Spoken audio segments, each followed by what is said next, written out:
Hey, this is Danny Zacharias, and thanks for checking out this video that explains how to utilize Atlas for theological research.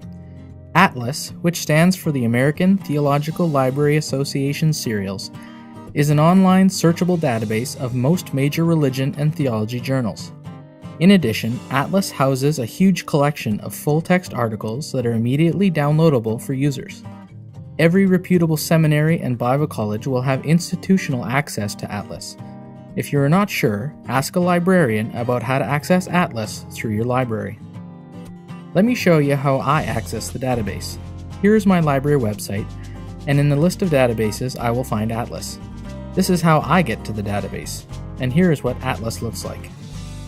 So, searching a database is fairly obvious to those of us who use Google regularly. You're using keywords to try and find quality resources on a particular subject. But Atlas does a lot more than this as well. You will come to a page that looks like this. I will talk about this search page in detail in a few moments. First, I want to show you the Publications tab at the top, so click on that. The Publications tab shows you the vast amount of periodicals that are bibliographically indexed in Atlas. If you are interested in a particular periodical, you can browse through that periodical by clicking on it. You'll see information about that journal, including the Atlas coverage, and on the right-hand side, you will see the journal organized into years and issues. You can easily browse journals this way. If you go back to the original Publications page, you will also notice RSS feed icons. You can choose to be notified by Atlas via RSS when these particular periodicals have been updated in the database. Atlas is 1 to 2 years behind publication on most active journals. In other words, about 1 to 2 years after an article is published in a journal, it will be indexed by Atlas. Let's go forward again to the journal info page that we saw earlier. Notice at the bottom there is a homepage URL. You can go directly to the homepage of that journal to see a list of its entire archive on the publisher's website. At this point, you will need to find out if your library has access to the journal's homepage. Libraries have institutional access to the publication page of many journals, but not all of them. Again, ask your librarian if you are unsure. So let's go back to the new search page, which is the page you will be using the most. Again, I remind you that this is a lot like Google searching in that you are using particular keywords to find relevant search results. Like Google, we can specify more than just one keyword. In this case, we would use the other available fields. We can also search for phrases using quotation marks, like this. You can also use wildcard searches by using an asterisk. For example, typing in BIBL asterisk THEOLOG asterisk will find biblical theology, biblical theological, and biblical theologian. Like Google, you can also use Boolean connectors like and, or, and not by using the additional fields and changing the Boolean connector in the dropdown. Atlas also makes it possible to further refine your search through other criteria. For instance, if I only wanted to find one author, I could place the last name of the author in the field and confine that field to author. Or perhaps you want to confine the search to a particular date. Just choose year published in the drop-down menu. This means that your search capability can get very specific. I find that, for the most part, using keywords is sufficient enough, but it is nice to know that you can easily refine your search more if necessary. I mentioned this before, but it bears repeating. Atlas is an extensive database. You can turn to it for biblical studies, theology, church history, practical theology, biblical counseling, and even research into other religions. For this video, I'm going to harvest some sources for an essay on the transfiguration of Jesus, which we read about in Mark 9, Luke 9, and Matthew 17. So let's type in transfiguration and do a search. You see that we have this many results. But because we made this a broad sweep search, this is showing us items that have the word transfiguration anywhere in the data. Let's confine it to the title only. That gives us this many hits. At this point, I want to show you how you can filter the results list using the left-hand column. You can refine the results to peer-reviewed journals. You can also refine to those that have an abstract, and exclude stuff that is in process. You can also choose a date or a date range. If you are only looking for journal articles, not books or book chapters, then you can click the first checkbox. I'm going to leave it as is. The next layer of refinement on the left-hand side are the source types. Academic periodicals have a lot of book reviews in them, way more reviews than actual essays. Book reviews are great, but if you're looking for source material for an essay, book reviews are not going to be that helpful. So let's check off all of these except for reviews and then update our results. I will say too that if you are indeed looking for a book review, then just do the opposite of what we did. Search for the name of the book you'd like to read a review of, then refine your results to only reviews. So now we are down to this many hits.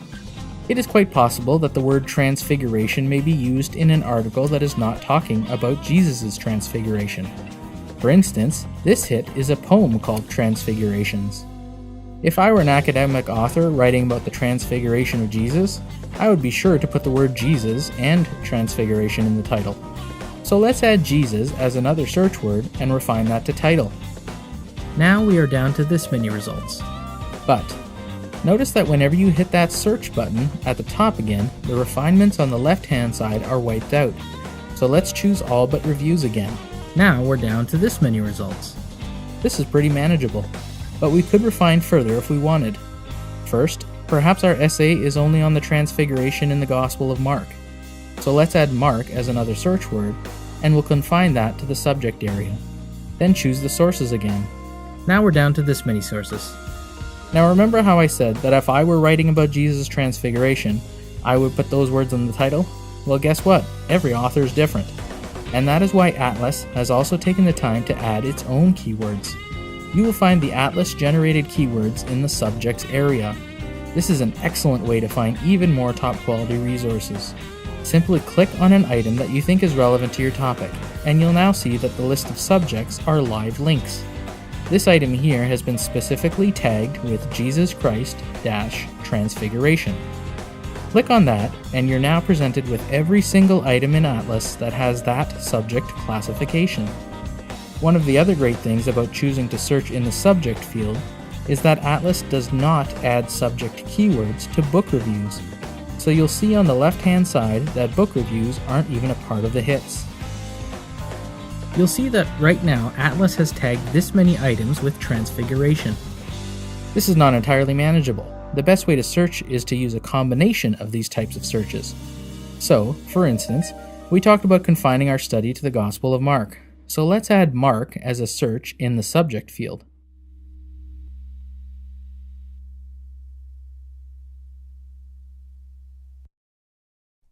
Now let's make sure that they are English. Notice how a few of our hits have Matthew in the title? If we want to limit our sources so that they aren't talking about Matthew, we can go back up to our search and get it not to include Matthew in the subject area. Now our hit count is pretty manageable. One more refinement to go. Notice that Atlas has 3 search fields, but you can actually add more still. Use the plus button to add another field. Let's add English again to the language. We weeded out Matthew, let's also weed out Luke.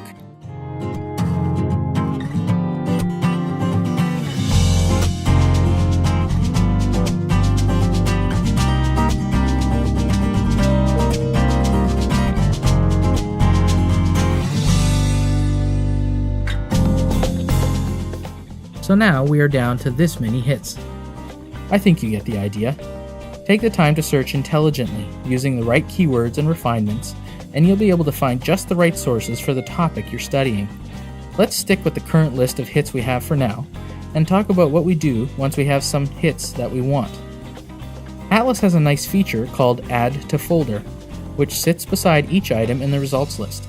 If you click Add to Folder, the item will be listed temporarily into a folder for you.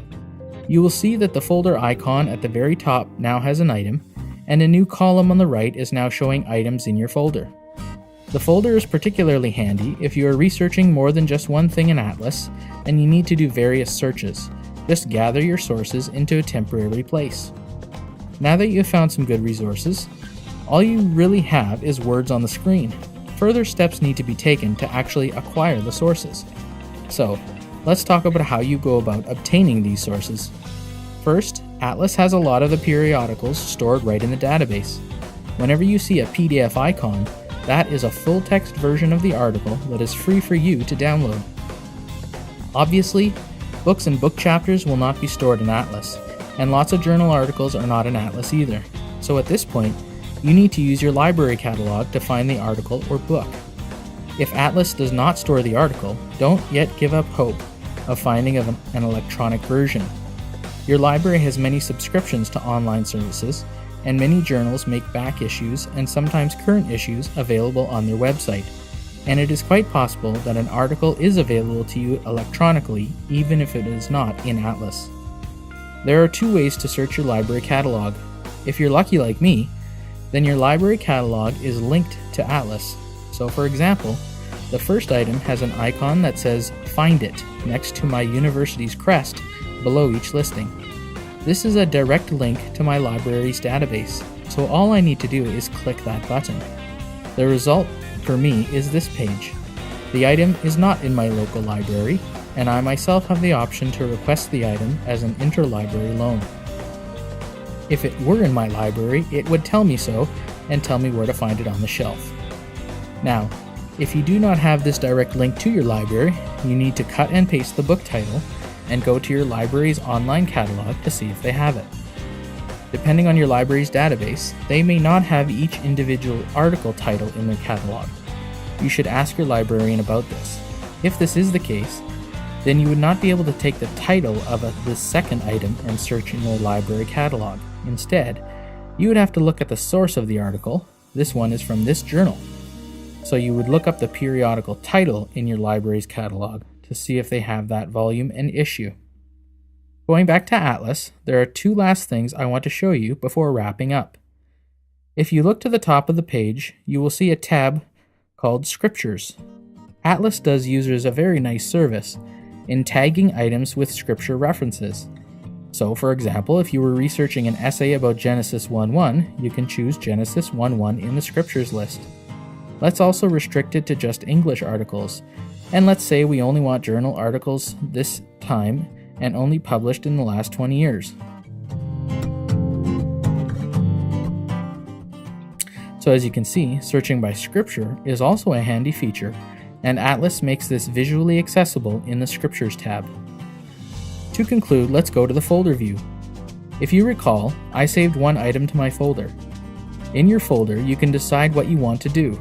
I often collect my items in the folder all at once, and once I'm done my researches, then I'll go about obtaining the sources in the folder view. As you can see, you can also print your list, email it, save it as a text file to your computer, and you can also export it to various formats that can be imported directly into reference management software. Without going into too much detail, I will also mention that there are other search engines and databases that you can make use of to supplement Atlas. If you are searching through your library, then there will be other general databases such as Academic Premier Search, JSTOR, Religious and Theological Abstracts, and Project Muse. And there will be more narrowly focused databases relevant to the discipline for which you are searching: philosophy, classics, history, sociology. You get the point. Google Scholar is also a nice free search engine for periodicals, and if you are a student or user of a library, access Google Scholar through your library's website, as this often enables some additional connections with your library. Specific to biblical studies and theology in general, a free online database is Index Theologicus. If you're looking especially for databases that have more non-English sources in biblical studies, check out Buildy and Bible. Finally, I highly recommend you check out the family of websites that forms theologyontheweb.org.uk, which includes sites dedicated to biblical studies, theology, church history, biblical archaeology, and missiology. These sites make freely available a huge amount of articles and book chapters. There has been many times when I have found an article on one of these websites that neither Atlas nor my library had an electronic copy of.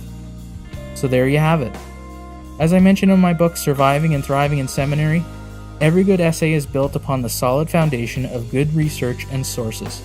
Make regular use of Atlas to obtain top quality sources, and you will have one essential component for your essay writing in seminary.